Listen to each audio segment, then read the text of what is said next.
Sakpase, I'm Haitian mommy, and I wanted to create a space for Black women to be seen, heard, and celebrated.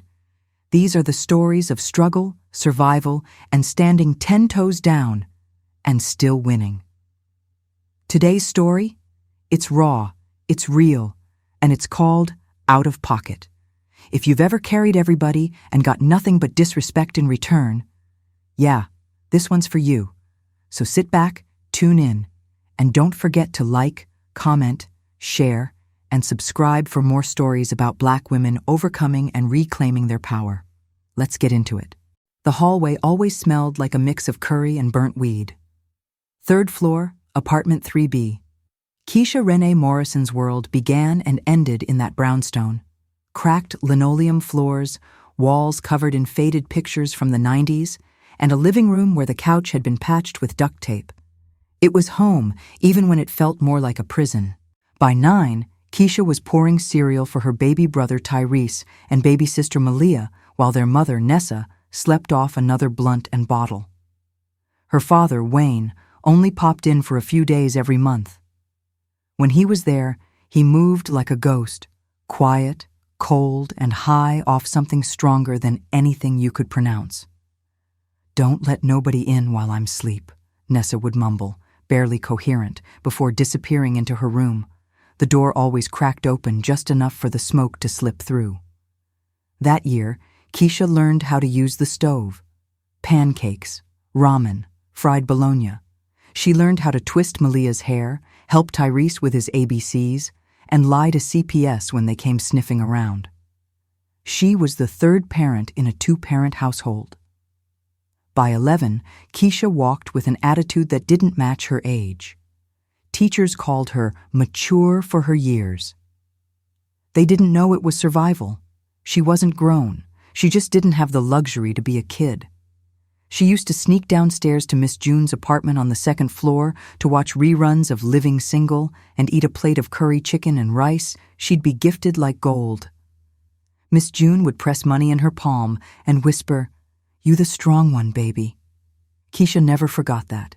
Keisha hit middle school like a storm, straight A's, head down, mouth shut. She read books like her life depended on it, because it did. The only escape from her home was the pages of Toni Morrison, Maya Angelou, and later, marketing books she borrowed from the downtown library. She knew the brand names of sneakers and logos on every hoodie. She had a dream. One day her name would be a brand too. At 16, she got a job at Mr. Patel's corner store. First paycheck, rent, second paycheck, light bill, third paycheck, groceries. She worked after school, during lunch, weekends, every spare minute that wasn't already claimed by Tyrese's basketball practice or Malia's school field trips that her parents forgot. She'd stand behind the counter at midnight sometimes, hoodie up, counting change with cracked hands. "You look tired, Lil Mama," Patel once told her. Keisha just nodded, too exhausted to lie. Her mother smoked less now, started lighting candles and going to church every once in a while.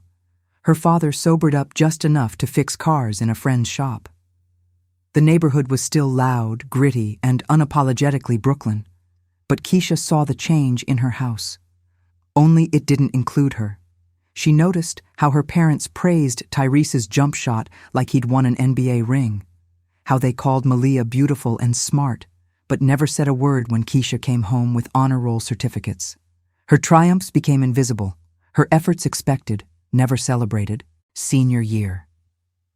NYU sent the letter in a thick envelope. Full ride, marketing major, honors program. Keisha screamed into her pillow that night, cried tears no one saw. She danced in her tiny room with the window cracked open to let the city breathe with her. But when she told her family, "You just gon' leave us," Nessa snapped, half jealous, half drunk. "Ain't nobody tell you to go be some big shot?" Wayne scoffed. "NYU too damn expensive anyway. Who you trying to impress?" Tyrese said nothing. Malia rolled her eyes. It was as if her victory was an inconvenience to them. She went to her graduation alone, In a too-big cap and gown, she stood in the sun while the rest of her classmates hugged their cheering families. 괘ᴏ clutched her diploma like a shield. She was all she had. 괘ᴏ packed her bag, took a bus downtown, moved into a shoebox dorm room with chipped paint and loud roommates. She didn't care. She made it. She stacked plates at Applebee's on the weekends and answered phones at a marketing firm downtown on weekday mornings. It wasn't glamorous, but it was hers. And even then, she sent money home every month. She wasn't trying to be the hero. She just didn't know how to stop being responsible. Her roommates would party and go out. 괘ᴏ stayed in with textbooks and cold Chinese food, hustling like her life depended on it, because it did. 3 years into her college grind, 괘ᴏ barely recognized her own house anymore. Tyrese got new shoes every week. Malia had her own room, redecorated in pink and gold. The living room got new furniture. The fridge was finally full. Her parents went to therapy and got right with God. 괘ᴏ? She was the ghost now. They stopped calling, stopped checking in. When she visited, they looked uncomfortable, like her presence made them itch. Her mother made her sleep on the couch. Her room had been turned into Malia's study lounge. The closet still had some of her old trophies: spelling bees, student of the year, a plaque from her summer youth marketing internship. They were pushed to the back, covered in dust, half broken. She stood in the doorway one day, looking at the pastel walls and LED lights, and thought, "Damn, I don't live here anymore." She caught a whiff of a new Yankee candle burning in the hall. Lavender breeze, the same scent 괘ᴏ used to buy on clearance for herself when she needed to calm down. Now her mother was buying it full price. The hurt ran deep, not because they had moved on, but because they had done it without her. It was a regular Tuesday when 괘ᴏ's phone lit up with a notification from Instagram. She wasn't ready. There it was. A picture-perfect moment blasted across her screen. Her mother, in a wide-brimmed straw hat and oversized sunglasses, was standing on a balcony, drink in hand, next to Wayne, who had one arm around Tyrese. Malia posed in front of a beach cabana, tanned and glowing, bikini top and all. The caption read, "Family first, Cancun vibes only." Her heart dropped like someone pulled the floor out from under her. Not one of them had called, not a text, not a group chat heads up. She scrolled through the album, jet skis, spa days, dinner by the ocean, all of them cheesing hard like the perfect black sitcom family. -1. Her. 괘ᴏ stared at the screen in disbelief. She texted Nessa, trying to keep the emotion out of it. "Y'all forgot someone?" A whole hour passed before she got a response. Just one line. "Girl, you always working. We figured you didn't want to come." Just like that. Casual. Like she wasn't the reason their lights stayed on half their lives, like her sacrifice was nothing but background noise. 괘ᴏ didn't reply. She just sat in her living room, lights low, laptop open in front of her, mind racing. Her wine sat untouched. Her body was still, but her soul was on fire. Something in her snapped.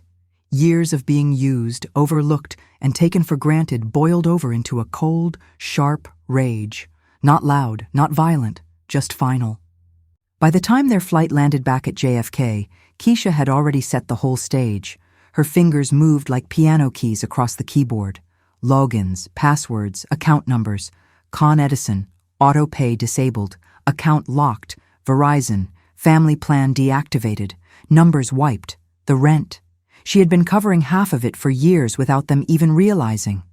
They thought Wayne's little mechanic checks paid the bills. Lease access revoked. She even called the landlord to remove her name. Let them figure it out. The family plan? Gone. Phones off by nightfall. She sat there, methodical, unbothered. A candle burning on the table. Lo-fi jazz in the background. Her face calm. Her chest light. She looked like she was journaling, but she was tearing down a house of dependency with every keystroke. Next, she called the bank. Shut down the shared savings. Changed her debit card. Pulled her credit reports and put fraud alerts on every account. She wasn't just walking away, she was erasing the trail, blocked every number from that house, email filters locked, socials set to private. If they wanted access again, they'd need to claw through a fortress.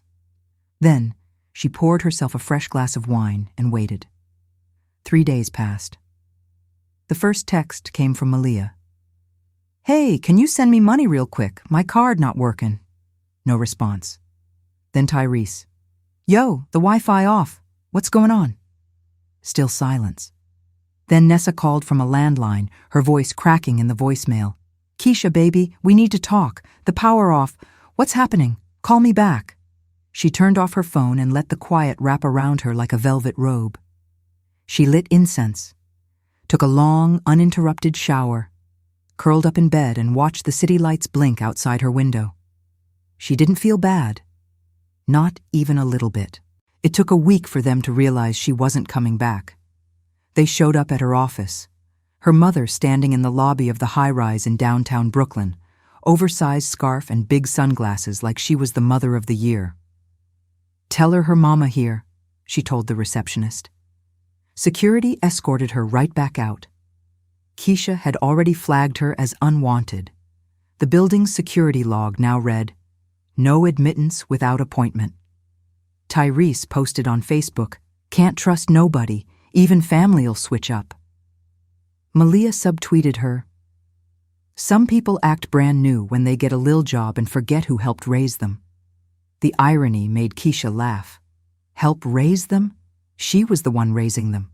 They begged, pleaded, guilt-tripped, even threatened. Keisha stayed quiet. They called her selfish, cold. She let them talk. What they didn't know was how much pain she had swallowed just to keep them fed. How many nights she cried in the bathroom with a towel stuffed in her mouth so the kids wouldn't hear. She had given them her youth, her money, her loyalty, her mental peace, and they tossed her aside like a spare charger. Now they would learn what life looked like without her. No more safety net, no more backup plan. She'd earned her freedom, and she wore it like designer. Silence had a sound. It wasn't the absence of noise, it was peace. It was the hum of her fridge stocked with food she bought for herself, the gentle whir of her air purifier, the satisfying click of her apartment door, locking behind her at night, knowing no one was going to ask her for anything. It was the kind of silence you only notice when you've spent your life surrounded by chaos. Keisha woke up without 6 a.m. texts begging for last-minute transfers. No more early morning guilt trips or passive-aggressive group chats about the Wi-Fi not working. Just quiet. Just peace. She walked through her sleek one-bedroom apartment in Clinton Hill barefoot, coffee in hand, jazz on the speakers, exposed brick walls, hardwood floors, a view of the skyline through large windows that let the sunlight pour in like honey. She'd never known this kind of stillness. She stopped flinching when the phone rang, because now it only rang for business, opportunity, real love, not desperation dressed up as family ties. At work, she flourished. She redesigned 2 national campaigns in 3 weeks. Her aesthetic was bold, black, and unapologetic, hand-drawn designs, slogans rooted in the language of the culture. Clients loved it. Her team started looking to her for leadership. Her boss, a sharp but fair woman named Alana, pulled her aside after a client meeting. "You're killing it lately," she said. "I see the difference in you. Keep this up. You're looking at senior director by next quarter." Keisha smiled, not for Alana, but for herself. Because finally, the energy she used to pour into everyone else was flowing back into her. That night, she lit candles, lavender and eucalyptus, took a bubble bath with rose petals floating like tiny boats. She didn't celebrate often, but tonight she poured herself champagne and sat on the balcony wrapped in a throw blanket, city lights blinking like a private concert just for her. No guilt, no shame, no one to answer to but her damn self. 2 weeks after the office visit, a knock echoed through her apartment door. Her building had concierge security, so she was already suspicious. She checked the video feed on her phone. Nessa. Her mother looked rough, edges frayed, eyes sunken, dressed in a hoodie 2 sizes too big. She had no makeup on, just shame and confusion, the kind of defeated look that comes after a lifetime of burning bridges you didn't think you'd need again. "Keisha, it's Mama. I just want to talk," Nessa called through the door, voice muffled by the hallway mic. Keisha didn't move. She stood behind the door, watching the screen, every muscle in her body stiff, but not from fear, from resolve. Nessa sniffled.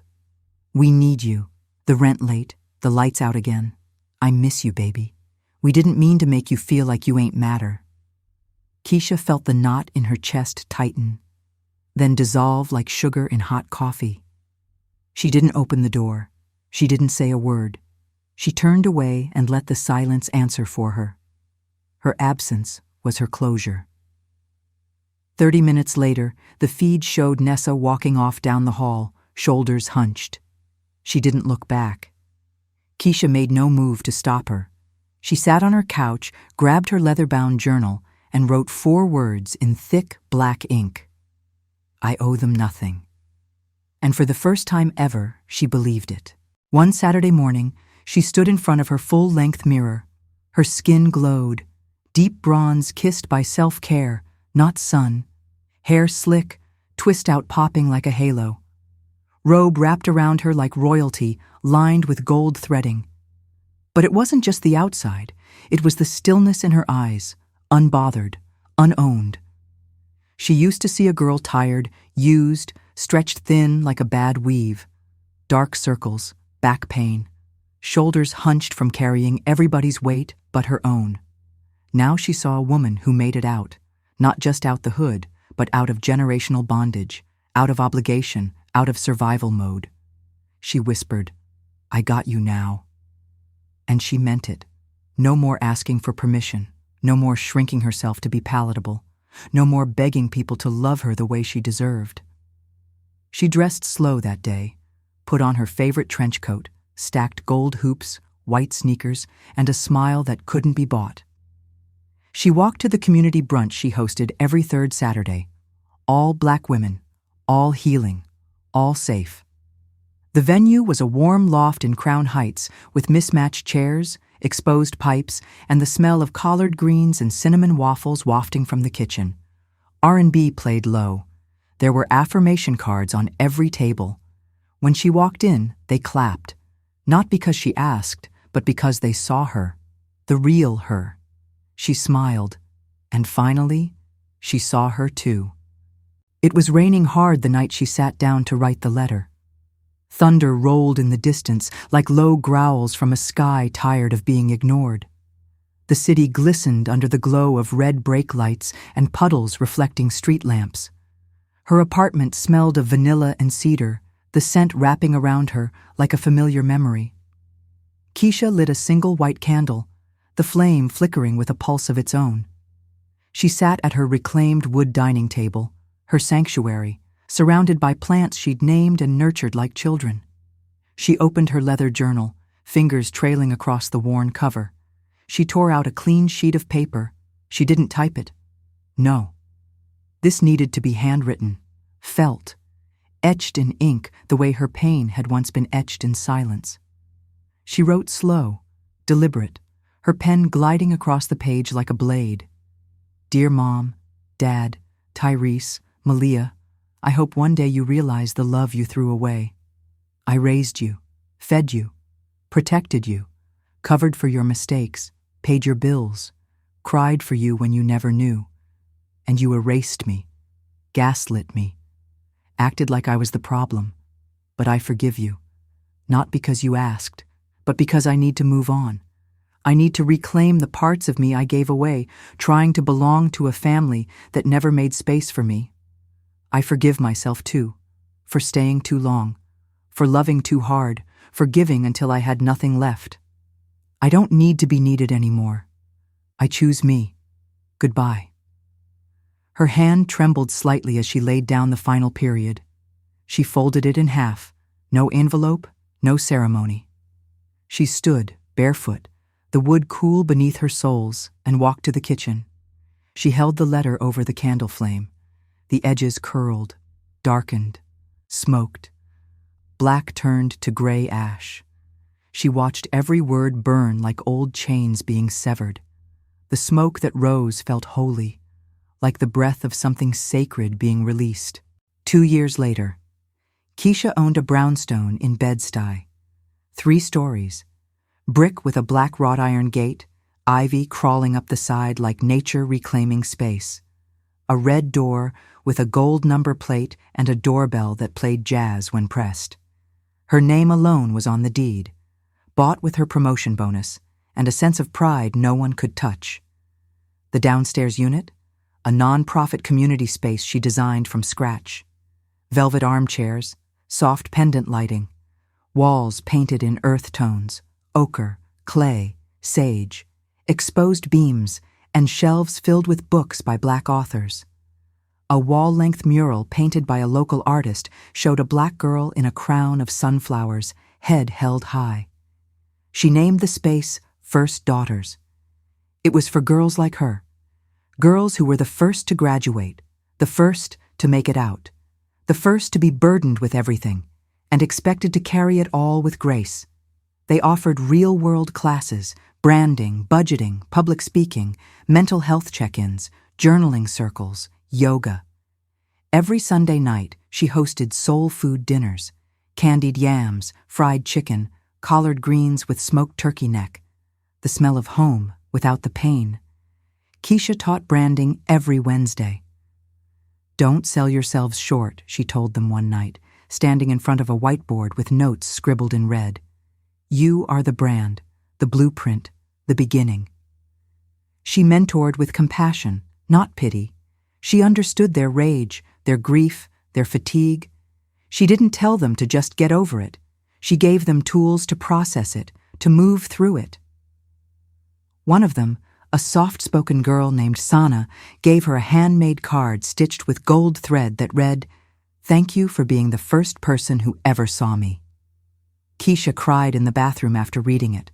Then she framed it and put it on her fridge. That night, she walked to the rooftop. The moon hung low and soft like a secret. The wind was cool on her face. She looked out at Brooklyn, the borough that raised her, bruised her, and taught her how to fight. And she whispered, "Look at me now." The texts still came. "Happy birthday. Your cousin getting married next week. Hope you're okay. Can you help with the rent this month?" She never replied. Her silence was surgical, clean, sharp, absolute. It wasn't anger, it was clarity. They called her cold, selfish, bitter. She was none of those things. She was finally free. She woke up at 6:45 a.m. every morning, rolled out of bed, opened the blinds to let the morning sun wash over her hardwood floors. She stood in front of her mirror in silk pajamas and recited her affirmations. "I am allowed to outgrow people. I am not responsible for their healing. My peace is non-negotiable." She ate fresh fruit, read. Took long morning walks around Fort Greene Park without checking her phone obsessively. Her joy was no longer a reaction. It was a ritual. At a black tie business gala, someone leaned over during dinner and asked, "Do you have any siblings?" She paused. "I used to." She smiled, not sad, not angry, just done. ᴘᴏᴄᴇᴛ had spent her whole life being everything for everyone. Now she was everything for herself. No contact, no chaos, no regret. Real ones, sound off in the comments. Was it when Keisha sent that rent money and they still had the nerve to come at her sideways? Or maybe when she skipped the NYU party to grind while her siblings played victim? Or that scene where she sipped her wine, ignored the texts, and chose peace over performing? Or, let's be real, that black tie gala moment when she walked in like she never missed a beat? Which part had you like, "Nah," she snapped? Comment your favorite scene. And if you felt this, don't forget to like, share, and subscribe. More fire stories loading.